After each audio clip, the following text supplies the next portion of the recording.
नमस्कार दोस्तों, मैं हूं अंकित और आप देख रहे हैं भारत न्यूज हब। आज की इस वीडियो में हम बात करेंगे देश की उन बड़ी खबरों की जो पूरे दिन चर्चा में रही। आज देश में क्या क्या हुआ, सरकार ने कौन कौन से बड़े फैसले लिए और कौन सी खबरें बने सुर्खियां, इसकी पूरी जानकारी आपको इस वीडियो में मिलेगी। तो वीडियो को अंत तक जरूर देखिएगा क्योंकि एक भी बड़ी खबर आप मिस नहीं करना चाहेंगे। चलिए बिना देरी के शुरू करते हैं और जानते हैं आज दिन भर की भारत की बड़ी खबरें। मोदी सरकार ने आज एक झटके में 13,000 करोड़ रुपए के 5 बड़े प्रोजेक्ट्स को मंजूरी दे दी है। बिहार से लेकर बंगाल तक बदलेगी तस्वीर। दोस्तों, बुधवार को पीएम मोदी की अध्यक्षता में हुई कैबिनेट मीटिंग में देश के इंफ्रास्ट्रक्चर को लेकर 5 बड़े फैसले लिए गए हैं। इन सभी प्रोजेक्ट्स पर कुल 13,041 करोड़ रुपए खर्च होंगे। यह जानकारी केंद्रीय मंत्री अश्विनी वैष्णव ने प्रेस कॉन्फ्रेंस में दी। यानी इस पर और लाइनें बिछाई जाएंगी ताकि ट्रेनें तेज और आसानी से चल सके। दूसरा प्रोजेक्ट ओडिशा में कटक से पारादीप के बीच तीसरी और चौथी रेल लाइन बिछाई जाएगी ताकि इस रूट पर ट्रेनों की क्षमता बढ़ सके। तीसरा और चौथा प्रोजेक्ट रेलवे नेटवर्क को मजबूत करने के लिए 2 और रेलवे परियोजनाओं को भी मंजूरी मिली है। पांचवा और सबसे खास प्रोजेक्ट बिहार वालों के लिए बड़ी खुशखबरी। मुजफ्फरपुर से सीतामढ़ी होते हुए नेपाल बॉर्डर तक जाने वाले सोनबरसा रोड पर अब 4 लेन हाईवे बनेगा। सरकार का कहना है कि इन सभी प्रोजेक्ट से देश के अलग अलग राज्यों के बीच आना जाना आसान होगा, व्यापार बढ़ेगा और आम आदमी का सफर पहले से कहीं ज्यादा तेज और सुविधाजनक हो जाएगा। तो दोस्तों, यह था मोदी सरकार का इंफ्रास्ट्रक्चर को लेकर एक बहुत बड़ा कदम। तो चलिए बढ़ते हैं अगली खबर की ओर।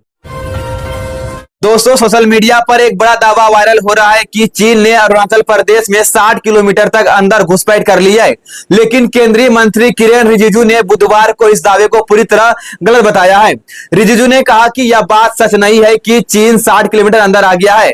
हाँ, सीमा पर एक समस्या जरूर है, लेकिन वो इसलिए क्योंकि भारत और चीन के बीच बॉर्डर अभी तक साफ तौर से तय नहीं हुआ है। उन्होंने साफ किया है कि सीमा से लगे गाँवों के लोगों की चिंता जायज है क्योंकि वहां सीमा का ठीक ठाक निर्धारण नहीं हुआ है।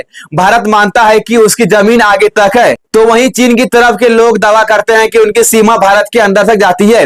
यही असली कंफ्यूजन है। लेकिन इसका मतलब यह बिल्कुल नहीं कि चीन ने किसी भारतीय गांव पर कब्जा कर लिया है। रिजिजू ने कहा कि ऐसा नहीं है कि वे आए और हमारे गांव पर कब्जा कर लिया। उन्होंने चेतावनी दी कि बांग्लादेश या किसी और जगह की पुरानी अलग तस्वीरें और वीडियो शेयर करके यह झूठा दावा फैलाना कि चीन 60 किलोमीटर अंदर घुस आया बहुत खतरनाक है। इससे सीमा पर तैनात हमारे जवानों का मनोबल गिरता है और देश में गलत डर फैलता है। अच्छी बात यह है कि भारत ने सीमा सुरक्षा को और मजबूत किया है। सेना और आईटीबीपी यानी इंडो तिब्बत बॉर्डर पुलिस ने यहां गश्त बढ़ा दी है।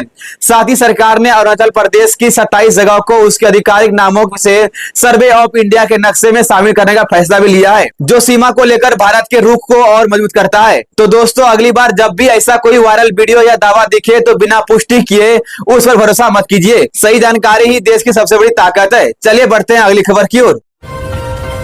तमिलनाडु में विजय सरकार ने एक आदेश जारी किया था। इस आदेश में कहा गया था कि स्कूल और कॉलेज के छात्र विरोध प्रदर्शनों और आंदोलन में शामिल ना हो। यह आदेश खास तौर पर वामपंथियों पार्टी और कांग्रेस जनता पार्टी यानी सीजेपी के प्रदर्शनों को ध्यान में रखकर बनाया गया था। लेकिन जैसे ही यह आदेश सामने आया, विरोध शुरू हो गया। सीजेपी ने इसे गैर संवैधानिक बताया और तुरंत वापस लेने की मांग की। और दिलचस्प बात यह है कि पिछले हफ्ते ही चीफ जस्टिस सूर्यकांत ने कहा था कि छात्रों का विरोध करने का मौलिक अधिकार है, भले उनकी राय गलत भी क्यों ना हो। उन्होंने खुद बताया था कि उन्होंने भी अपने छात्र जीवन में आंदोलनों में हिस्सा लिया था। विरोध बढ़ता देख सरकार को झुकना पड़ा। मंगलवार को कॉलेज शिक्षा की संयुक्त निदेशक सिंथिया सेल्वी पी ने एक नया आदेश जारी करके पुराना आदेश रद्द कर दिया। यह पूरा विवाद तब शुरू हुआ जब सीजेपी ने 15 अगस्त से स्कूल ठीक करो अभियान शुरू किया था। इसके तहत देश भर के जेन अल्फा छात्र अपनी मांगों को लेकर सड़कों पर उतर रहे थे। पहले रोक, फिर विरोध और आखिरकार में यू टर्न। यह है तमिलनाडु की सियासत का ताजा किस्सा। आज हम बात करेंगे एक बहुत बड़ी खबर की जो सीधा जुड़ी है हमारी सेना और देश की ताकत से। रक्षा मंत्रालय ने मंगलवार को एक नई लिस्ट जारी की है। इस लिस्ट में 405 ऐसी चीजें हैं जो अभी तक विदेश से मंगवाई जाती थी। अब सरकार चाहती है कि ये सारी चीजें भारत में ही बने। इन चीजों की कीमत लगभग 3070 करोड़ रुपए है। अब सवाल है कि ये चीजें क्या है। इसमें हेलीकॉप्टर के पुर्जे, फाइटर जेट सुखोई 30 और तेजस जैसे विमानों के पार्ट्स, टैंकों T-72, T-90 के हिस्से, मिसाइल सिस्टम, रडार, सोनार और गोला बारूद जैसी बहुत सी जरूरी चीजें शामिल है। यानी सेना, नौसेना और वायुसेना तीनों के लिए काम आने वाला सामान। अब समझते हैं यह काम कैसे होगा। सरकार ने एक पोर्टल बनाया है जिसका नाम है सृजन। इस पोर्टल पर हर आइटम के लिए एक समय सीमा भी तय की गई है, यानी कब तक ये चीजें भारत में बनने लगेगी। और सबसे अच्छी बात यह है कि यह कोई पहली लिस्ट नहीं है, इससे पहले भी 5 लिस्ट आ चुकी है, जिनमें टोटल 5012 चीजें शामिल है। अब तक 15,700 से ज्यादा चीजों का स्वदेशीकरण यानी भारत में निर्माण हो चुका है। इससे पिछले 5 साल में करीब 9,000 करोड़ रुपए की वजह से खरीद बच गई है। इतना ही नहीं, मार्च 2026 तक भारतीय कंपनियों को करीब 10,000 करोड़ रुपए के ऑर्डर भी दिए जा चुके हैं। तो दोस्तों, यह कदम सिर्फ पैसे बचाने का नहीं है, यह भारत को आत्मनिर्भर बनाने और भारतीय उद्योग को आगे बढ़ाने की एक बहुत बड़ी कोशिश है। जितना कम हम बाहर से मंगवाएंगे, उतना मजबूत होगा अपना देश। तो चलिए बढ़ते हैं अगली खबर की ओर। आज बात करते हैं एक बड़ी खबर की, जो लाखों स्टूडेंट से जुड़ी है। नीट यूजी पेपर लीक और फिर यूजीसी नेट के पेपर में गड़बड़ी के बाद नेशनल टेस्टिंग एजेंसी यानी एनटीए ने बड़ा फैसला लिया है। पेपर बनाने और उसका ट्रांसलेशन करने वाली पूरी टीम यानी करीब 600 एक्सपर्ट्स और प्रोफेसर को हटा दिया गया है। अब इनकी जगह नई टीम बनाई जाएगी।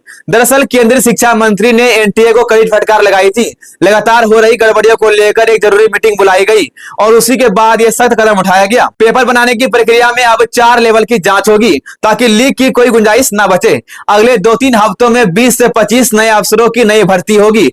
एनटीए का ऑफिस अब दिल्ली में मिंटो रोड शिफ्ट होगा, जहां सुरक्षा के लिए सीआईएसएफ तैनात रहेगी। अभी तक ये जिम्मेदारी प्राइवेट एजेंसियों के पास थी। सीक्रेट कमरों और एयर गैप्ड कंप्यूटर सिस्टम को तेजी से लागू किया जाएगा ताकि पेपर लीक ना हो सके। गौर करने वाली बात यह भी है कि एनटीए हर साल करीब 1 करोड़ स्टूडेंट्स की परीक्षाएं करवाती है, जैसे नीट, जेईई मेन, सीयूईटी और यूजीसी नेट। इससे पहले भी जुलाई ने एनटीए ने 47 नए अफसरों को नौकरी से निकाला था और बाद में 3 और अफसरों को हटाया गया। तो दोस्तों, यह था पूरा अपडेट। अगर आप भी किसी एग्जाम की तैयारी कर रहे हैं तो कमेंट में जरूर बताइए, क्या आपको लगता है कि यह कदम काफी है। चलिए बढ़ते हैं अगली खबर की ओर। बिहार पुलिस कांस्टेबल की तैयारी करने वाले लाखों अभ्यर्थियों के लिए बड़ी खबर आ गई है। रिजल्ट आ गया है। दोस्तों, अगर आपने बिहार पुलिस कांस्टेबल की लिखित परीक्षा दी थी तो यह खबर आपके लिए ही है। सीएसबीसी यानी केंद्रीय चयन परिषद ने बिहार चुनाव कांस्टेबल, प्रोविजन कांस्टेबल और कांस्टेबल ऑपरेटर परीक्षा का रिजल्ट जारी कर दिया है। रिजल्ट पीडीएफ फॉर्मेट में वेबसाइट पर डाला गया है। रिजल्ट कैसे चेक करें ये जान लीजिए। सबसे पहले csbc.bihar.gov.in वेबसाइट पर जाइए। होम पेज पर रिजल्ट सेक्शन ढूंढे, वहां बिहार पुलिस कांस्टेबल रिजल्ट 2026 पर क्लिक करें। पीडीएफ खुल जाएगी। अपना नाम या रोल नंबर चेक करें। आखिर में प्रिंट आउट जरूर निकाल लें। जो उम्मीदवार लिखित परीक्षा में पास हुए हैं उन्हें अब पीईटी यानी फिजिकल एफिशिएंसी टेस्ट और पीएसटी यानी कि फिजिकल स्टैंडर्ड टेस्ट देना होगा। हालांकि इसकी तारीख अभी तय नहीं हुई है। सीएसबीसी ने कोई ऑफिशियल डेट अनाउंस नहीं की है। तो दोस्तों, सलाह यही है कि आप वेबसाइट पर लगातार नजर बनाए रखें ताकि पीईटी पीएसटी की डेट की जानकारी सबसे पहले आपको मिल जाए। चलिए बढ़ते हैं अगली खबर की ओर। अरब सागर में मंगलवार को एक बड़ा हादसा होते होते टल गया। मछली पकड़ने गई एक नाव समंदर में डूबने लगी। नाव में सवार थे कुल 9 मछुआरे और हर तरफ बस पानी ही पानी। लेकिन वक्त रहते खबर पहुंची भारतीय तटरक्षक बल तक। दमन में मौजूद उनकी यूनिट ने फौरन एक्शन लिया और चेतक हेलीकॉप्टर को रेस्क्यू के लिए रवाना कर दिया। हेलीकॉप्टर मौके पर पहुंचा और एक एक करके सभी 9 मछुआरों को सुरक्षित बाहर निकाला गया। इस दौरान पता चला कि 3 मछुआरों को हल्की चोटें आई थी। उन्हें पहले दमन स्थित तटरक्षक बल के स्टेशन पर लाया गया, जहां उन्हें फर्स्ट एड दिया गया। इसके बाद बेहतर इलाज के लिए उन्हें सरकारी अस्पताल भेजा गया। नतीजा 9 की 9 जिंदगियां बची। समय पर मिली मदद और टल गया बड़ा हादसा। चलिए बढ़ते हैं अगली खबर की ओर। तो दोस्तों, आज की इस वीडियो में बस इतना ही। अगर आपको हमारी खबरें पसंद आती है तो वीडियो को लाइक जरूर करें और चैनल को सब्सक्राइब कर लें। ऐसे ही देश, दुनिया और आपके आसपास की हर बड़ी खबर सबसे पहले पाने के लिए जुड़े रहिए भारत न्यूज हब के साथ। मैं हूं आपका दोस्त अंकित। फिर मिलेंगे एक नई खबर के साथ। तब तक के लिए नमस्कार। अपना ख्याल रखिए और जुड़े रहिए हमारे साथ।